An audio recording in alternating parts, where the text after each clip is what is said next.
Somewhere between Grogu cuddling frogs and Ahsoka ghosting the Jedi Council, something weird started happening in Star Wars. The rules got blurry, the robes got looser, and suddenly the sacred Jedi Code became more like a suggestion than a commandment. You've got people with lightsabers falling in love, quitting the Order, adopting children, and still getting Force visions like they've got unlimited data.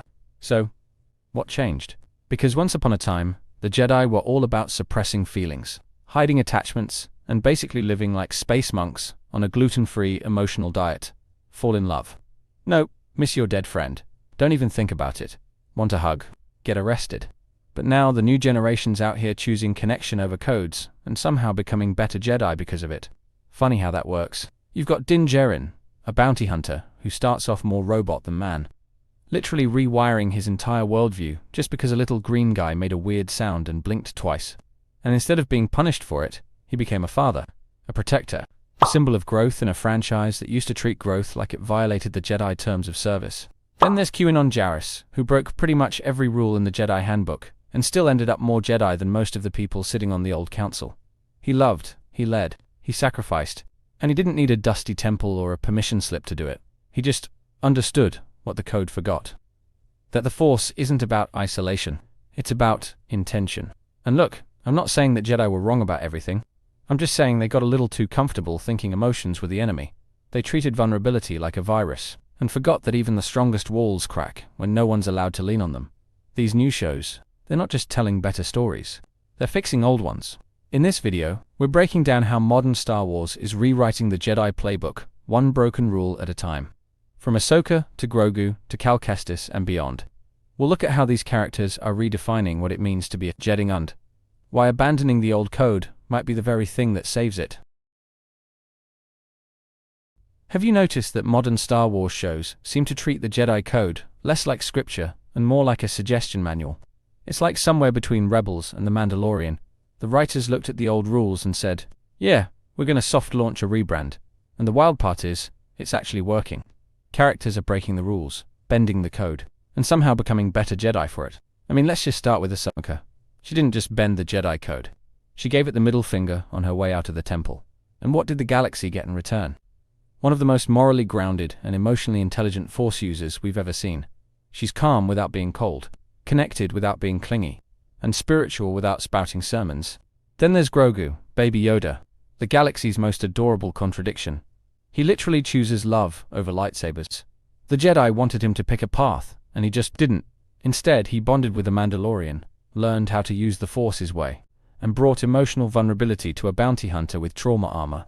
And let's not forget Kanan Jarrus. He wasn't a perfect Jedi. He drank, swore off the Order, fell in love, and still managed to raise one of the best Padawans the franchise has seen. He took the pieces of a shattered code and rebuilt them into something human, something real, something better. So what's going on here? Why are all the Jedi-adjacent characters in Disney Plus shows breaking the sacred rules and turning out stronger for it? Is this a writing shift? A thematic course correction? Or is Star Wars finally admitting that the old Jedi Code was never built to last? Because, let's be honest, the Jedi Code was kind of a mess from the beginning. It's like someone tried to build a religion out of fortune cookies and yoga slogans. There is no emotion. There is peace. Yeah. Tell that to Anakin after he has a nightmare about Padme dying, or Obi-Wan watching Satine die in his arms, or Yoda, who clearly aged 5 years every time Luke opened his mouth. The Jedi taught detachment like it was the secret source of galactic peace. But the second anyone actually formed a bond, the whole system treated it like a threat. And then they were shocked, absolutely floored, when that emotional suppression exploded into dark side fireworks. I mean, what did they think was going to happen? Give people superpowers, and then tell them to never love anyone. Brilliant strategy. It's actually kind of refreshing to see the Disney Plus era just ignore the nonsense. These shows aren't afraid to admit that emotions exist, that love matters. That connection isn't some path to corruption. It's the thing that keeps you grounded. Grounded in something bigger than rules carved into stone by people who clearly needed therapy. But buried underneath all of this rebellion against the code is a deep sadness. Because it means the old Jedi Order failed in more ways than one. It failed the galaxy. It failed its students. And most of all, it failed itself. For all its wisdom, it couldn't see the cost of cutting off what makes people whole. Anakin's fall wasn't inevitable. It was a slow collapse born out of isolation. He had no one to talk to, no one to grieve with, no one to say, hey, you're scared, and that's okay. The Jedi saw his fear as a flaw, not a cry for help. They didn't guide him, they silenced him. And in that silence, Palpatine found space to whisper. Even Obi-Wan, who tried so hard to live by the code, ended up shattered by it. He lost Satine, lost Anakin, lost the Order. And in the end, he wandered the desert like a man trying to make peace with a philosophy that never gave him peace in return. You can feel the heartbreak in every quiet moment of his series. And then there's younglings, like Ezra, kids born into war and loss, handed fragments of a broken system and told to make sense of it. These are the ones who suffer the most.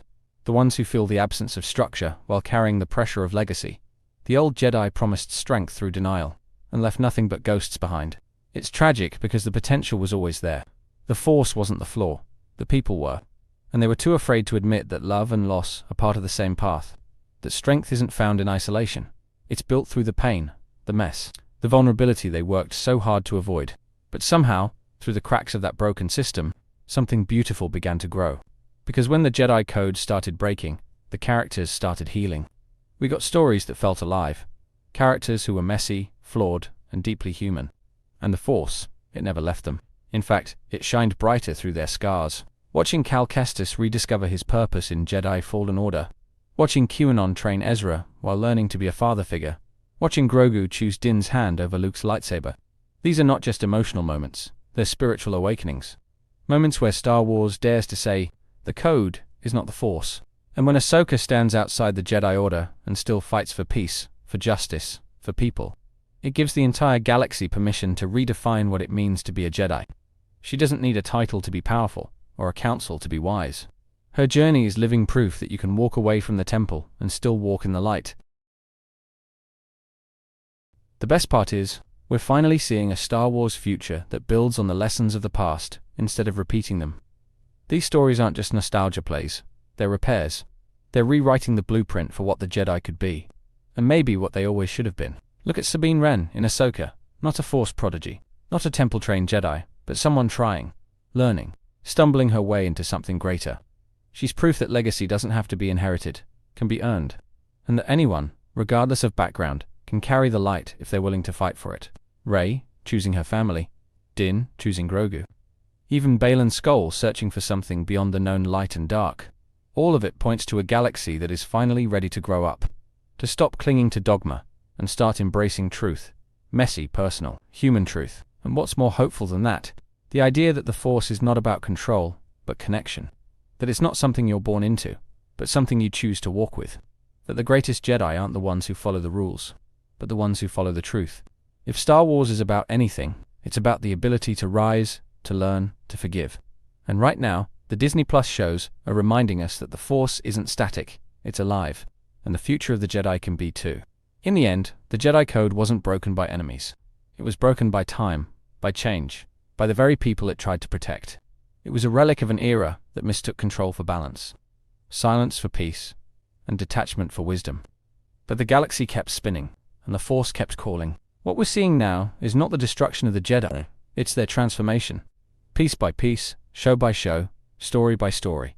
The old rules are being rewritten, not out of disrespect, but out of necessity. Because when you build a system on fear of emotion, it will always collapse under its own weight. And yet, the tragedy is still there. We feel it in every haunted memory, every lost Padawan, every dusty relic in an abandoned temple. The past didn't vanish, it left its scars, and those scars still ache. But now they guide instead of define. Warn instead of imprison, they are reminders of what went wrong, and what could be made right. Thank you for watching the whole video. I make videos because of my love for Star Wars and Marvel. I've been asked countless times how I get my subtitles, and I generate them automatically with a tool I built. That same tool can be used here on my website. It's completely free and doesn't require signing up. My website contains the subtitle generator that is perfect for any video. Blogging post, where you can sign up with your email and receive notifications for when I post, and also my 3 channels. Critical Analysis Hub focuses on Star Wars and Marvel movies. Critical Analysis Hub Plus looks at Star Wars and Marvel shows. And Critical Analysis Hub XP centers on video games, like The Last of Us series, Jedi Survivor, and GTA 5. Thank you for being a fan.